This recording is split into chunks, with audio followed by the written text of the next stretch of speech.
시온 찬양대 실력이 장난 아니신 것 같습니다. 그렇죠? 이 찬양이 복의 근원 이 D 코드하고 구주를 생각만 해도 이 G 코드, 물론 유사 코드이긴 하지만 찬양 끝나고 나서 오 하고서 이렇게 가고 또 오 하고서 이렇게 오는 이 전환의 실력이 우리 직접 만드신 것 같은데요. 대단하십니다. 귀한 찬양 감사를 드립니다. 복음 성가도 물론 은혜가 되긴 하지만 찬송을 들으면 여러분 어떻습니까? 사실 이러한 고전적인 찬송을 들으면 더 마음이 포근해지지 않습니까? 가사도 쏙쏙 귀에 잘 들어오고 또 지나온 이 하나님의 은혜를 또 깊이 생각할 수 있는 그러한 찬양이 아닐까 싶습니다.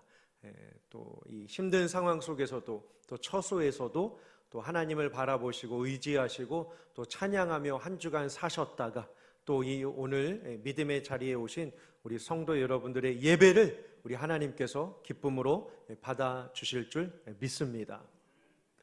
지난 시간에 우리 이사야 40장 1절과 2절의 말씀을 함께 나누었습니다. 죄악과 죄로 말미암아 인생은 노역의 때를 면할 수 없게 되었습니다. 죄의 싹을 받아야만 했고 삶의 고난을 견뎌야만 했습니다. 물론 해결할 수 있는 방법도 있고 좀 고난을 덜어내고 염려를 조금 차감하고 아픔을 조금 쫓아낼 수 있는 인간적인 방법은 있지만 인간이 무엇을 해도 해결할 수 없는 이 죄악과 죄의 문제가 사실 쉽지만은 않았습니다.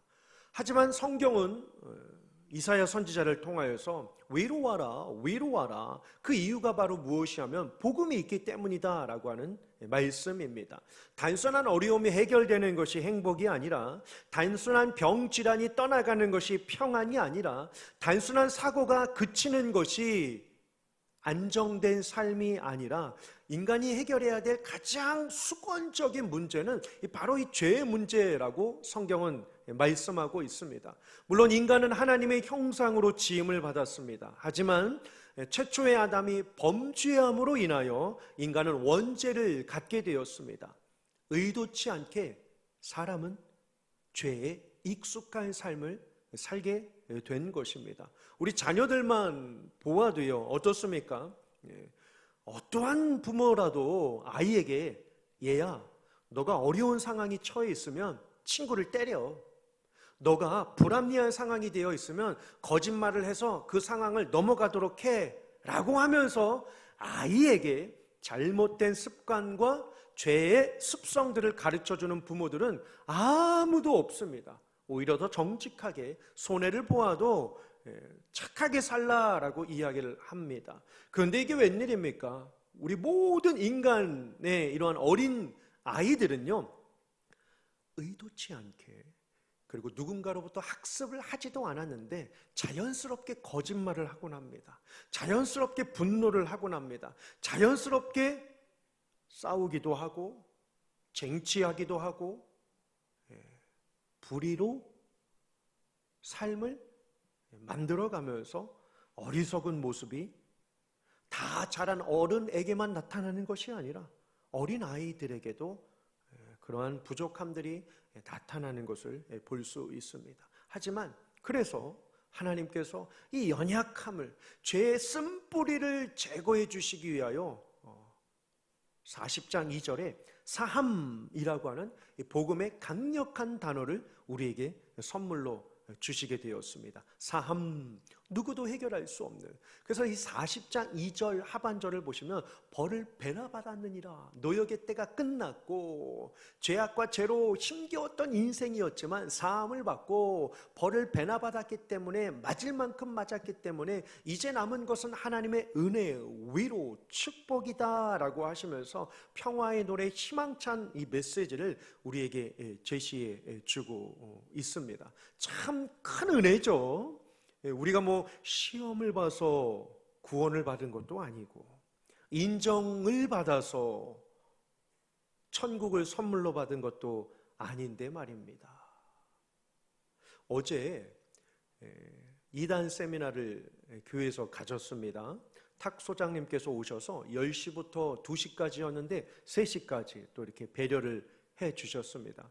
강의를 다 제가 하시는 말씀을 제 노트북에 이렇게 타이핑을 하고 나서 집에 가서 한번 쭉 읽어보았습니다. 그리고 오전 오후 강의를 딱 듣고 나서 이 단어가 제 마음에 자리 잡게 되었습니다. 왜 이단에 빠지는가? 딱 하나로 그 강사분께서 이야기를 하는데 이 단어를 쓰시더라고요. 인지부조화라고 하는 것입니다. 자기가 믿고 있는 것이 참 진리가 아닌 것을 깨닫지 못하는 상태라고 이야기를 하죠. 조금 더 쉬운 단어로 설명해 보자면 편견이라고 생각해 볼 수 있습니다. 왜요?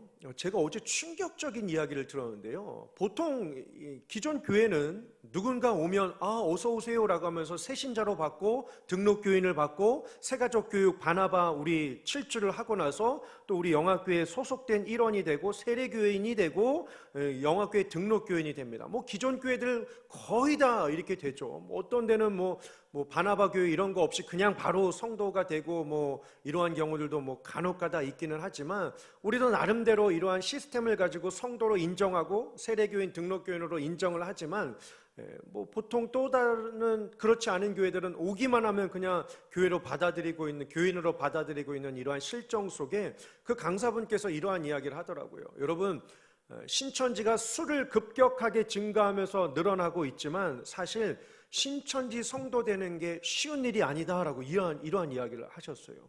아니 그 모임에 가고 성경 공부에 가면 되는 거 아닌가라고 하는데요. 초기에 이 신천지가 지금 신천지의 시작한 역사가요 40년 됐다고 합니다. 여러분 신천지 예수교 장막 성전 이게 40년이 됐대요.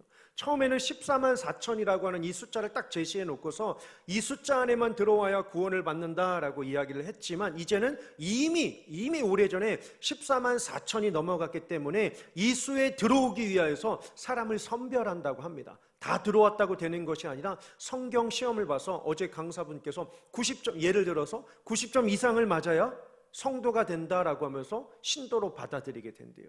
근데 이제는 그 숫자가 더 기하급수적으로 늘어나서 20만을 넘어 30만 이렇게 넘어가면서 지금은 어떻게 되냐면요. 14만 4천에 들어오는 사람은 누구냐면 요한계시록을 달달 외워서 요한계시록을 설교할 수 있는 사람을 테스트해서 그 사람만 14만 4천에 든다라고 이야기를 합니다. 그러니 이들이요 신자가 되기 위해서 얼마나 발버둥 치는지를 우리에게 또 단편적인 모습으로 보여주시더라고요. 물론 열정과 위대함과 노력과 수고는 참 인정해 줄만 하지만 한편으로 보면 잘못된 열심으로 인하여서 생기는 그 마음 아픔이라고 할까요? 마음이 참 아프더라고요. 그러니까 왜 이들이 헤어나오지 못하고 거기에 머무를 수밖에 없을까? 어제 제시는 해주지는 않으셨지만 어제 하루 종일 저녁에 있으면서 그러한 생각이 들었습니다. 문득 그 단어가 떠오르더라고요. 신통함. 왜요? 그들이 이미 세팅된 자리에서 한 사람을 전도할 대상을 놓고서 이 전도할 대상의 모든 상황들을 이야기를 해줍니다. 그러면서 같이 데리고 온 자기보다 높은 급에 있는 사람이 그 사람을 딱 보면서 어머니가 요즘에 아프시네요? 아버지가 얼마 전 사고를 당하셨네요. 이걸 어떻게 알았나요? 라고 하면서 마치 그 사람에 대하여 영적으로 꿰뚫어 볼 수 있는 그러한 이야기의 소스들을 다 줘서 와, 이 사람이 나를 아네? 이 사람에게 기도를 받으면 문제가 해결되겠네? 라고 하는 그러한 신통함에 혹 넘어간다고 합니다. 그러면서 충돌이 생기는 거죠. 우리 교회 목사는 내 상황도 알지 못하고 내 어머니가 어떠한 형편에 있는지도 모르고 내 아이가 뭐로 인하여 고민하고 있는지도 모르는데 이 옆에 있는 선교사님은 내 상황을 다 아네? 그러면서 머리를 내밀고 기도를 받고 같이 성경 공부를 하면서 함께 일원이 되어가면서 나도 이 사람 밑에 있으면 저런 영적인 능력이 생기겠구나. 마치 뱀이 하와와 아담에게 찾아가서 너의 눈이 밝아지리라 라고 하는 그러한 말씀을 하는 것처럼 말이죠. 나도 이 세계에 들어가면 영적인 신통함이 있겠구나. 나와 마주 앉아 있는 이 사람도 신통한데 여기에 있는 그들 말로요. 여기에는 이 교주의 영적인 이 신통함은 엄청나겠구나라고 하면서 그 사람 한 번 보는 게 소원인 것 마냥 그러한 이 무지함 속에 살고 있는 그들의 모습 속에서 빼어내고 그들이 다시금 나온다라고 하는 것은 재산도 탕진하고 가족과의 관계도 다 끊고 삶의 목적, 소망도 이유도 미래도 없이 영원히 죽지 않는다라고 하는 그 하나예요. 하나. 죽음이란 우리에게 없다라고 하는 그 하나만으로 그들은 평생을 거기에다 몸바쳐 살곤 합니다. 제가 어제 강의를 듣다가 문득 오랫동안 생각이 안 나다가요, 대학 동기가 갑자기 생각이 났습니다. 이 중간고사를 앞두고 있는데요, 이 친구가 그래도 저는 이제 신학교는 아니지만 구약을 전공할 수 있는 이 히브리어 학을 대학에서 전공을 했습니다. 뭐 자랑은 절대 아니고요. 그러니까 나름대로 저희도 시험이 이제 창세기를 히브리어로 시험을 보고 이사야서를 히브리어로 쓰는 시험을 보고 시편을 히브리어로 암송해가지고 하는 그러한 성경적인 과였기 때문에 다 모이는 자들이 기독 청년이었습니다. 근데 중간고사를 앞두고 제가 깜짝 놀란 일이 있었는데요. 제 동기 친구가요, 그림을 그리고 있는 거예요. 아, 뭐 하고 있냐? 근데 제 옆에서 그림을 그리고 있는 거예요. 이걸 교회에 가지고 가야 된대요. 근데 그 그림이 뭐냐면 천사의 그림을 그리고 있는 거예요. 뭐하냐? 제가 막 진짜 거센 단어로 뭐 공부해라 아니면 그거 뭐 하는 거, 그걸 왜 교회, 누구 어떤 교회인데 그걸 가지고 가냐라고 하는데 이걸 가지고 가서 꼭 제출을 해서 인정을 받아야 된다는 거예요. 너무 이상했거든요. 그래서 그 친구가 다니는 교회를 제가 나중에 듣고 깜짝 놀랐는데 그 친구가 가서 뭘 했냐면 그 천사의 그림을 그리고요, 자기 이제 셀 리더에게, 코디네이터에게 제출을 합니다. 그러면 제출을 해가지고 가장 천사다운 그 천사의 그림이 뽑혀지게 되면요, 점수를 받는데요. 그리고 나서 그거를 뭘 하냐면요, 성전 곳곳에다 그 천사의 이미지를요, 실본을 떠서 희미하게 붙여놔요. 그리고 뭘 하는지 아십니까? 집회가 끝날 즈음에 저 위에서요, 조명기를 쏴요. 조명기를 쏴서 쫙 이걸 비춰가면서요, 여러분 이런 얘기 못 들어보셨을 거예요. 저희 그 얘기 깜짝 놀랐거든요. 조명기를 딱 쏘면서 눈이 엄청 선명하시네요. 조명기를 딱 쏘면서 천사가 있는 그 자리에 딱 비치면서 뭐라고 했대요? 지금 이 자리에 천사가 임재하셨습니다. 제 친구가 그걸 하고 있던 거예요. 깜짝 놀랐거든요. 하지 마라. 못 태어나와요. 중간고사가 코앞인데요, 진짜 이 군대 시절까지 해가지고 이 7년의 이 기간을요, 동기거든요. 97학번 동기인데 7년의 이 시간을요, 온통 제가 미대나 가지 그랬냐고 제가 막 우스갯소리로 뭐 그러긴 이렇게 했는데, 뭐 그렇다고 또 미대를 뭐 이렇게 이야기하는 게 아니라요, 본질을 하지 않고 그냥 잘못된 것에 이게 그림이 뽑혀져서 자기가 인정을 받아야 된다는 거죠. 그러니까 몇 개를 붙여놓고 그 조명기 이걸 탁 투사기를 쏴서 비치는 거예요. 천사가 임재하셨다. 천사가 모습이 보이십니까? 라고 하면서 확 박수치고 막 위에서 하는 거 하고 막 별의별 일들이 정말 이 세상 가운데 지금도요 일어나고 있는 것들을 우리는 볼 수 있습니다. 그러니까 그러니 이 세상은요, 여러분 어떻습니까?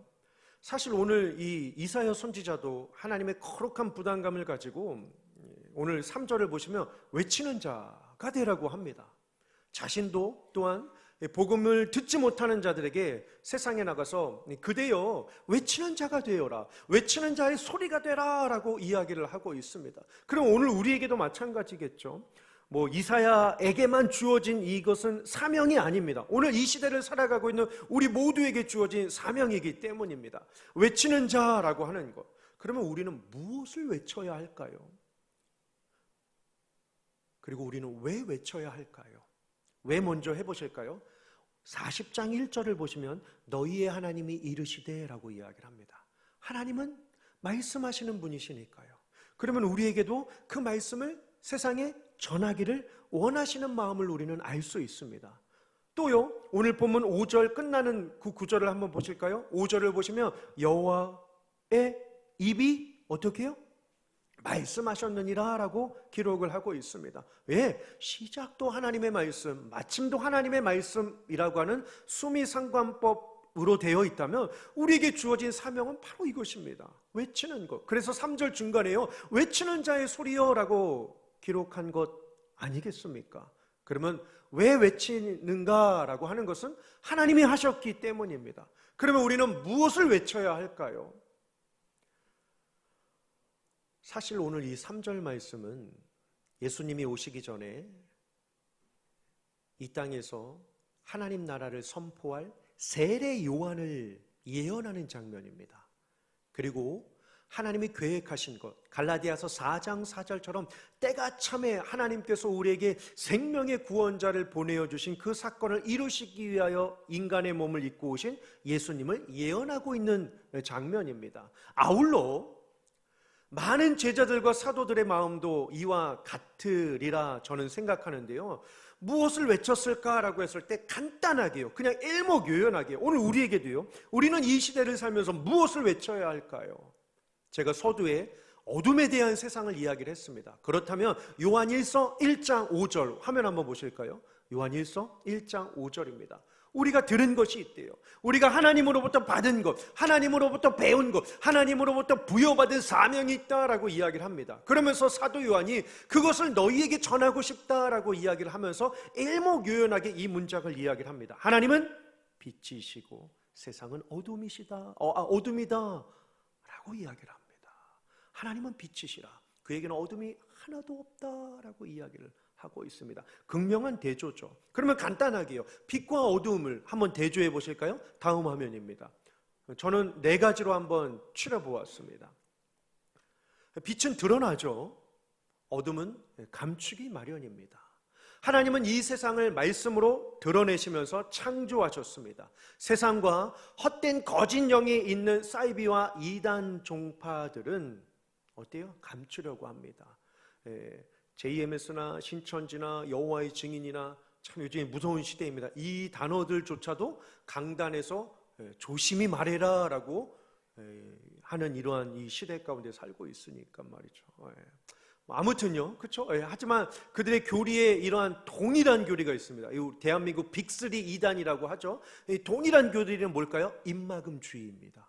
엄마한테 말하지 마, 친구한테 말하지 마, 너만 알고 있어 라고 하면서 너만 기도받아, 너는 특별한 존재야 라고 하면서 인정받게 하는 그러한 이 삶의 위로를 통하여서 마음을 활짝 열게 하는, 결국 이 입막음주의, 어둠은 감추는 것을 보게 됩니다. 오른쪽 옆을 보시면 왼쪽은 다 빛입니다. 오른쪽은 어둠이고요. 선명합니다. 하나님은 그의 마음을 드러내시기 위해 때마다 선지자와 제사장과 율법 교사들과 사도들과 제자들을 수없이 보내셨습니다. 숨기지 않으셨습니다. 진리를 드러내기 위함입니다. 하나님의 뜻을 알리기 위하여 세상 가운데 많은 사람들을 보내셨습니다. 선명한 복음이 되기 때문입니다. 하지만 세상의 이야기는 어떻습니까? 희미합니다. 희미하니까 어떻죠? 불안한 거예요.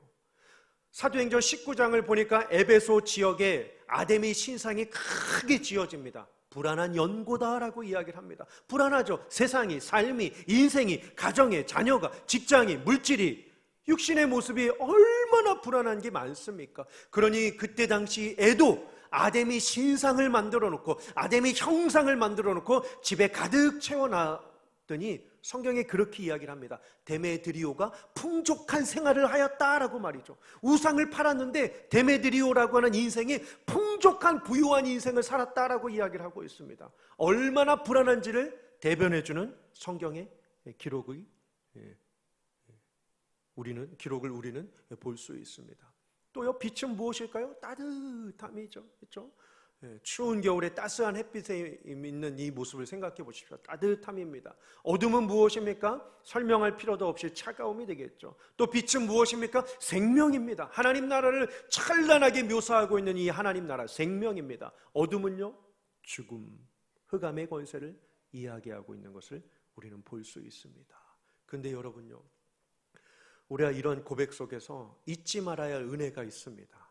우리는 이러한 어두운 세상에 두 발을 딛고 살고 있지만 우리는 누구입니까? 하나님의 일꾼으로 부름받은 자들인 줄 믿습니다. 여기서 이 외치는 자 뭘까요? 하나님의 일꾼이에요. 하나님의 일꾼. 그러면 하나님의 일꾼이란 무엇일까요? 데살로니가 전서 3장 2절에 하나님의 일꾼이 무엇인지를 잘 정의해주고 있습니다. 우리 형제 곧 그리스도의 복음을 전하는 하나님의 일꾼이라고 말씀합니다. 하나님의 일꾼은 뭐라고요? 그리스도의 복음을 전하는 자가 하나님의 일꾼이다라고 이야기를 합니다. 세상은 어둠, 세상은 희미함, 세상은 죽음, 세상은 괴로움에 있지만 우리가 하나님의 일꾼으로서 어떻게 해요? 그리스도의 복음을 전하며 살게 된다면 세상은 변한다고 합니다. 어떻게 해요? 굳건하게 된다고 고백을 합니다. 또요, 무엇을 받는다고 하죠? 위로를 받는다라고 이야기를 합니다. 이는 너희를 굳건하게 하고 무엇이요? 복음이요. 너희 믿음에 대하여 위로함으로 라고 이야기를 하고 있습니다. 3절 보여주실래요? 아무도 이 여러 환난 중에 흔들리지 않게 하려 함이라. 우리가 이것을 위하여 세움받은 줄을 너희가 친히 안다라고 성경은 말씀하고 있습니다. 세움받은 자, 하나님의 일꾼, 그리스도의 복음을 전하는 자라고 하는 사실입니다. 이 복음을 전해야 세상이 믿음으로 굳건해질 수 있습니다. 불안한 세상이 하나님의 은혜로 위로를 받을 수 있게 된다라고 성경은 말씀하고 있습니다. 그래서 여러분, 우리가요 신앙이요 정말로 견고해져야 되지 않겠습니까? 진리를 바로 알고 하나님의 마음을 바로 깨달아서 말이죠.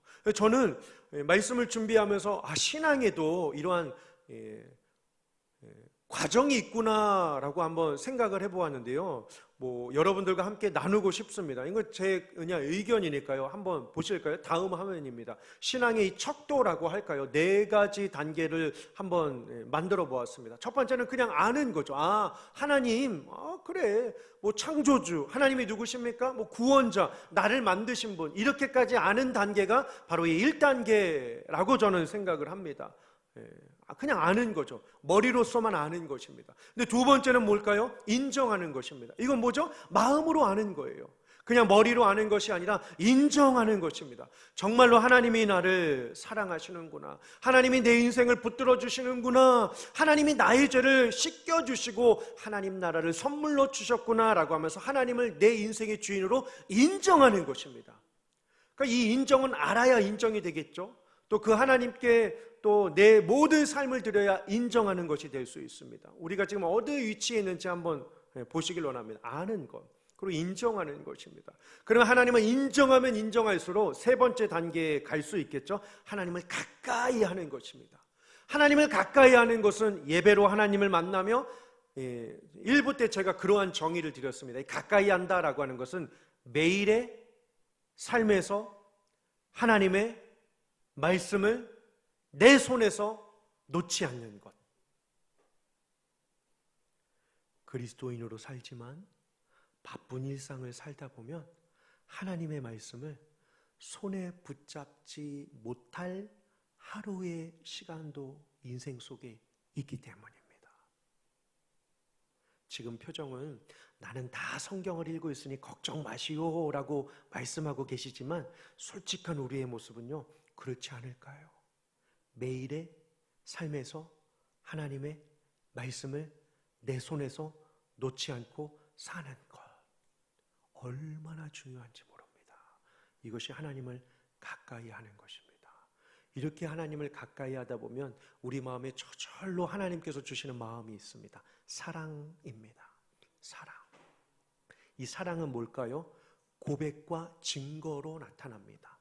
내 인생은 모두 다 주님의 손 안에 있습니다. 고난도, 실패도, 염려도, 절망도 하나님이 주셨지만 해결해 주심을 믿고 나아가는 고백이 담겨져 있고, 이 하나님에 대한 사랑이 풍성하다 보니까 어떻게 될까요? 증거죠. 전하지 않으면 살 수 없는 모습으로 사는 것. 이것이 바로 사랑입니다. 아는 것에서 인정하는 것으로, 인정하는 것에서 가까이 하는 것으로, 가까이 하는 것에서 사랑하는 그 모습. 부디 끝날까지 나의 인생, 각자의 인생을 하나님께 전적으로 신뢰하시고 그 하나님의 귀하고 놀라운 사랑이 너무나도 값져서 세상 사람들 가운데 친히 증거하며 사시는 저와 여러분들이 되시기를 주님의 이름으로 축원합니다. 이제 곧 명절입니다. 하나님이 친지들과의 자리에서 우리의 입술을 통하여 고백하게 하시는 마음이 무엇일까요? 단 한 가지 아니겠습니까? 사함이라고 말이죠. 사함이라고 말이죠. 아까 기억해 보십시오.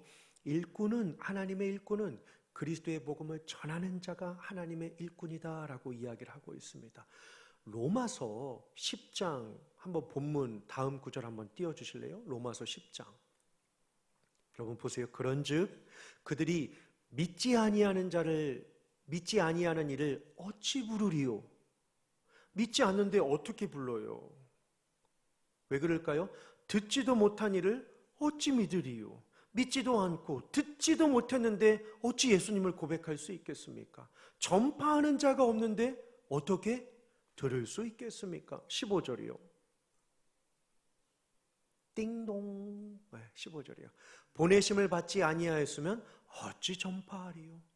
여러분, 우리는 세우심을 입은 자들이라고 성경은 말씀하고 있습니다. 보내심을 받지 아니하였으면 어찌 전파하리요? 기록된 바 아름답도다 좋은 소식을 전하는 자들의 발이여함과 같으니라. 아멘. 물론 우리가 입을 열어 복음을 전하는 삶이란 사실 쉽지만은 않습니다. 그래서 성경은 우리가 복음을 전하는 장소와 삶을 살아가는 그 환경을, 오늘 본문은 7개로 우리의 환경을 이야기를 하고 있습니다. 본문 한번 보실까요? 3절 보시면 광야, 또요 3절 보시면 사막, 두 번째요.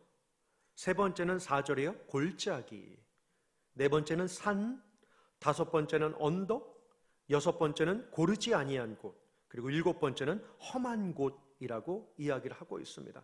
광야에서 외친들 누가 듣겠어? 라고 하는 이 생각이 있죠. 그렇죠? 내가 복음을 전한들 누가 듣겠어? 라고 하는 그러한 불안감이 있습니다. 사막도 마찬가지죠. 반응하는 사람이 없을 때 나는 계속 문을 두드리지만 그 사람은, 상대방은 늘 마음의 문을 닫고 있는 상태를 가리키곤 합니다. 그러니 위기가 오죠. 그러니 두려움이 오죠. 내가 또 전하면 잔소리가 되지 않을까? 내가 내 아들에게, 내 딸에게 또 이야기를 하고 싶은데 내 아들, 딸이, 그렇죠? 좀 그만 좀 얘기해 라고 하는 거부감으로 인하여서 힘들어하고 계시는 성도님들이 이 가운데 계십니다. 그렇죠? 우리의 마음이 참 얼마나 힘들까요? 4절 표현도 마찬가지죠. 이 골짜기. 그걸 믿으면 나에게 뭐가 오는데, 아이들이 하는 대답이죠. 골짜기가 마찬가지예요. 한 코너 지나면 무엇이 있을지 몰라요. 두려움이죠. 불안감입니다. 우리 아이들의 모습을 잘 대변해주고 있지 않습니까? 아니, 우리 인생을 잘 표현해주고 있습니다. 골짜기마다 그걸 믿으면 내게 뭐가 좋은데, 내게 무슨 유익이 있는데, 그분이 살아계시는데 그분이 내 눈앞에 보이지 않는데 내게 뭐가 좋은데 라고 하면서 많은 아이들이 기독교적인 세계관과 세상의 문화와 충돌하고 있는 이 시대에 복음을 전하기란 쉽지만은 않죠. 삶마다, 이 단어를 보십시오. 산마다마다라고 이야기를 합니다. 언덕마다마다라고 말이죠.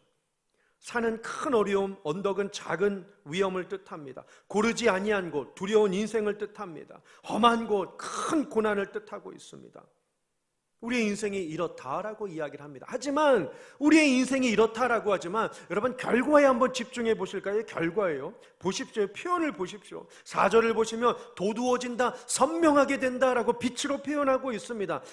낮아진다라고 하면서 평탄함을 이야기를 하고 있습니다. 평안을 이야기를 하고 있습니다. 고르지 아니한 곳이 평탄하게 되며 평강을 뜻하고 있습니다. 평지가 될 것이다 라고 하는 안정감의 이 단어들을 한번 보십시오. 인생을 겪는 시간은 어려움일지는 몰라도 인생의 끝에서는 두 팔 벌려 기다리고 계시는 주님의 위로가 반드시 우리를 기다리고 있는 줄 믿습니다. 여러분, 이 얼마나 감사합니까? 그렇죠? 하지만 중요한 것은요, 바로 이것입니다. 우리가 외치는 자가 되어 하나님의 일꾼이 되어서 복음을 외친다고 세상은 변하지 않습니다. 잘 들어보셔요. 뚱딴지 같은 이야기인 것 같지만 우리가 복음을 전한다 할지라도 세상은 변화되지 않습니다. 여기에서 끝이 나면 우리의 수고로 공로가 인정이 됩니다. 하지만 이 한 가지를 우리는 결코 잊어서는 안 됩니다. 내가 복음을 외치지만 5절 말씀처럼요. 무엇이 나의 입술과 상대방의 마음을 감동시켜 주셔야 될까요? 여호와의 영광이 필요합니다. 믿으십니까? 하나님의 영이 필요하다고요. 하나님의 은혜와 하나님의 능력이 필요합니다. 우리가 머리로서만 입술로 전한다라고 할지라도 상대방은 감동받지 않습니다. 하지만 하나님의 영이 그 안에 찾아 들어가셔서 돌과 같은 마음을 깨트려 주시고 연약한 우리의 입술이지만 예수님이 당신을 사랑하십니다라고 하는 이 고백 한마디만으로도 우리와 마주하고 있는 상대방은 하나님의 사람으로 충분히 변화될 줄 믿습니다. 무엇으로요? 여호와의 영광으로요. 우리는 이것을 사모해야 됩니다. 여호와의 영광, 여호와의 임재를 사모해야 됩니다. 여러분, 무엇을 추구하며 살고 계십니까? 저에게도 해당되는 질문입니다. 우리는 이것을 추구하며 살아야 되지 않겠습니까? 5절처럼요. 모든 육체가 그것을 보는 것 말이죠. 모든 육체가 상상만 해도 지금 닭살이 돋는 것 같습니다. 여러분, 행복한 모습 아닙니까? 은혜에 찬 이 모습, 모두가 다 예배하는, 주일이면 모두가 다 교회로 발걸음을 향하는. 제가 횡단보도 건너갈 때마다 차를 딱 정차하고 나서 이제 횡단보도에 사람들이 지나갈 때마다 제가 부교역자들에게 종종 이러한 이야기를 합니다. 저 지금 횡단보도 건너가는 저 영혼들이 교회로 나중에 향하는 발걸음 되게 해달라고 우리 같이 기도하자고. 왜 아멘을 안 해주셔요? 왜? 참 짜셔라. 인천 사람인 저도 짠데 여러분들은 더 짜시네, 그렇죠? 그럼 그런 기도 해주셔야 돼요. 진짜로요, 여러분요. 어제 그 강사분이 그러시더라고요. 이단들이 들어가지 않은 곳이 없대요. 예술학교, 문화센터, 철두철미하게 총신에도요 이단들이 있다고 하잖아요. 진짜 깜짝 놀랄 일들입니다. 그러기 위해서 이 세상에 오늘도요 이제 예배 마치시고 이제 나가시면서 한 분을 만나실지 20분을 만나실지 엘리베이터에서 2분을 만나실지 입술은 열지 못해도 영으로 기도하십시오. 주여, 이 영은 주의 것인 줄 믿습니다. 주의 자녀로 인도하여 주시옵소서. 여전히 아멘을 안 하시는 짜고 짜신, 참 속상하네요, 진짜. 참말로. 여러분, 우리는 정말 살려야 합니다. 우리가 살아나야 하고 살려야 합니다. 지난주에 우리 총회가 있었습니다. 우리 장로님 다녀오셨는데 그 총회장 오정호 목사님께서 그러한 말씀을 하시더라고요. 저에게 참 임팩트가 있는 단어였는데요. 거룩한 방파제. 거룩한 방파제가 되어야 한다라고 말이죠. 보호해야 할 것은 보호하고 막아야 할 것은 막고 지켜야 할 것은 지키고 또 끊어야 할 것은 끊어야 하는 이 거룩한 방파제로 우리는 또 이 한 해를 또 살아가야 함을 또 기억하시고, 주어진 이 믿음의 사명, 우리는 연약하지만 우리를 동일하게 사랑하신 하나님이 우리를 붙들고 계시오니 끝날까지 주의 복음의 나팔로 승리하시는 귀한 삶이 되시기를 주의 이름으로 축원합니다.